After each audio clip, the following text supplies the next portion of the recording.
He's just a good old boy who loves burning rubber and driving fast.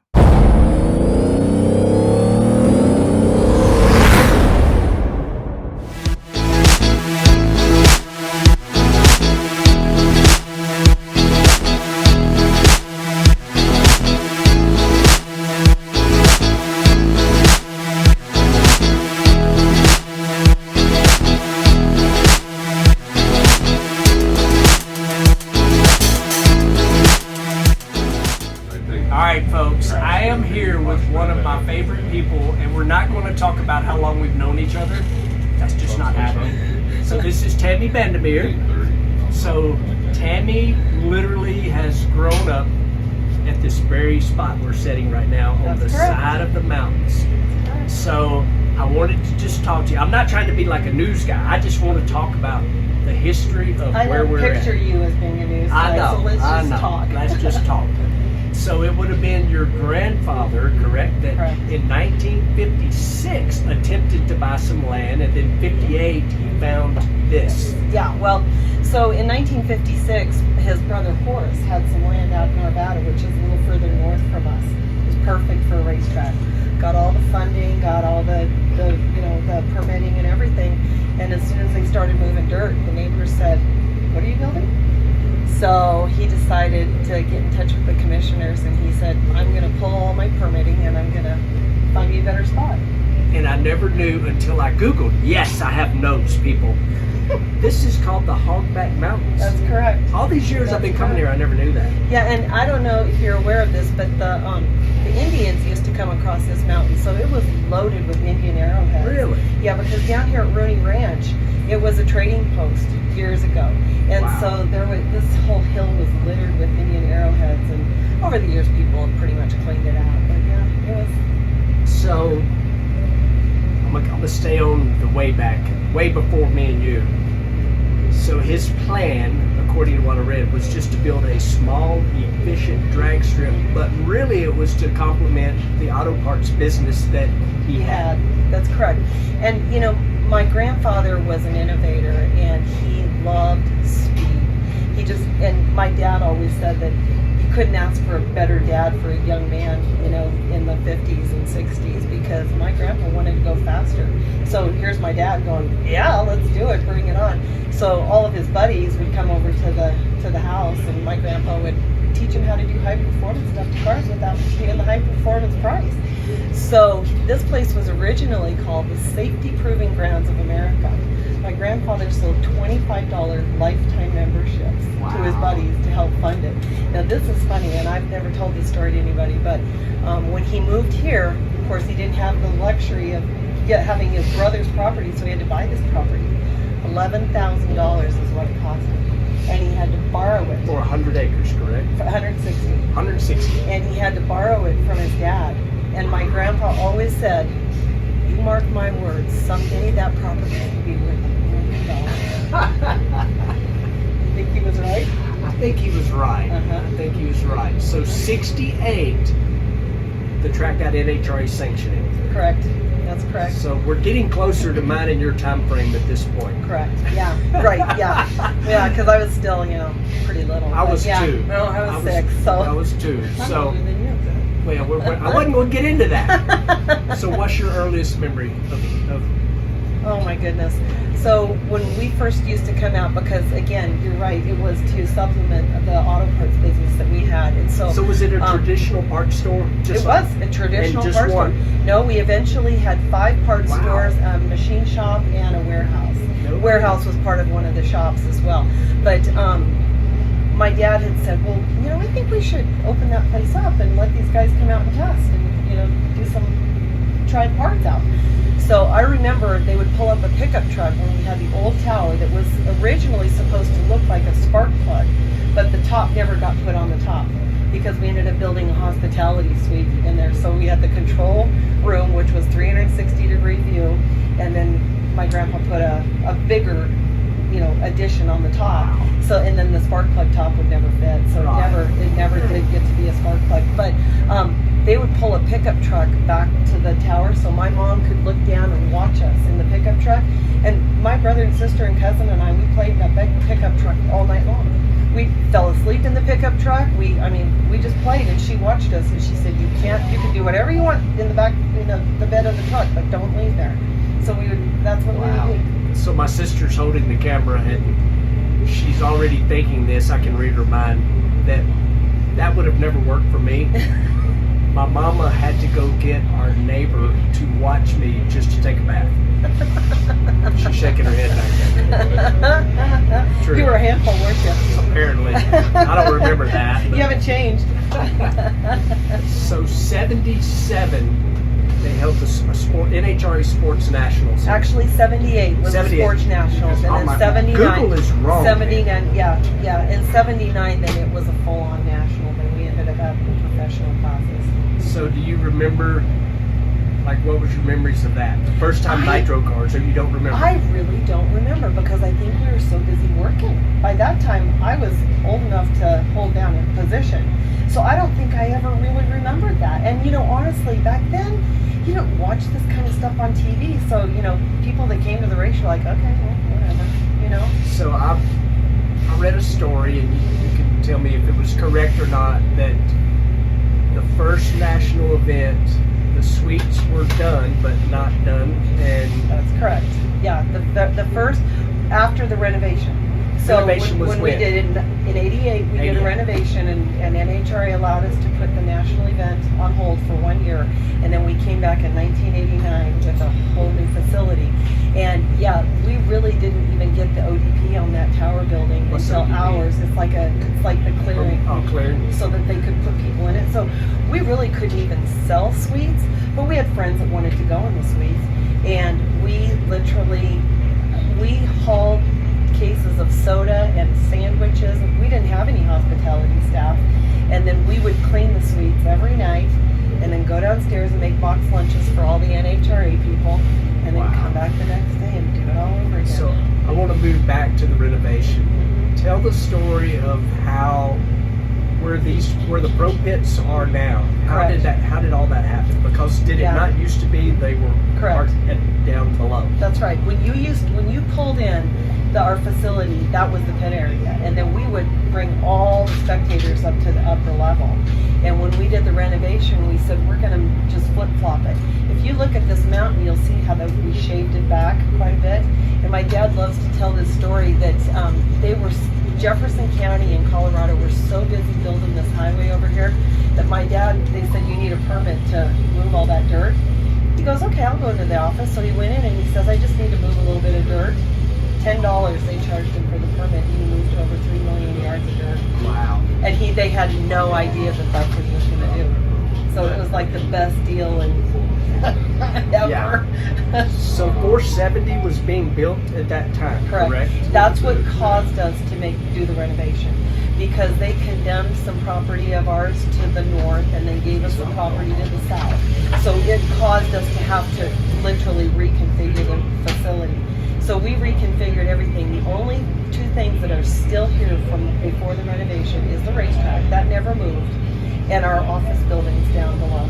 And it's interesting because a lot of people ask, well, where was the racetrack before? And we're like, it's always been there. But Rooney Road sat lower than the racetrack, and so you never hardly even knew it was there. Now the highway sits higher than the racetrack, and they're like, oh, wow. So it's a racetrack. Yeah, and it's always been there. That's always been in the same location. So once the renovation was done, this place was like a diamond. I mean, like, so it was very up to the minute kind of stuff, which is interesting because I think now, 35 years later, because that's when we got our first Dodge Mopar signed on with us. We've had a relationship with them for 35 years.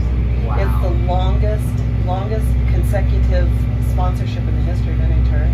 35 years with them. That's a long time. A long time. And it's all about relationship. Oh, everything. All of them. Everything. I mean, you go to funerals, you go to weddings, you go to retirements, you show up for them, and they show up for you. So it works well.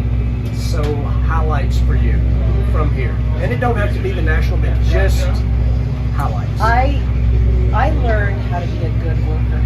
I learned how to treat people right here because it has our name on it, And so I learned that our guests come first, and you want to have everything just right for them. And even when we were going through our renovation, and the only race that we didn't run during 1988 was the Mile High Nationals. We ran every other event because we had to. I mean, we had to pay for it, so it had our name on it. So we needed to make sure that, the bills were still getting paid. So it's not like we took a year off. Right. We just took a year off from the Mile High Nationals. But I did. I learned how to work. I learned how to treat people right. I learned how to grow up here, and to look at situations that other people would go, how do you handle that? And you kind of sit back and give it about a 20-minute shelf life, and then you figure out what you need to do. But don't shoot from the hip, because that usually never works out well. Usually never ends well. Yeah, it's like, give me 20 minutes. I just got to think this through, because I think I got a better thought. So everybody that watches on my channel, obviously, it's drag racing, Top Fuel, whatever goofiness I'm doing at home. But you guys have about 125 or so events a year. Is that right? About 130, yes.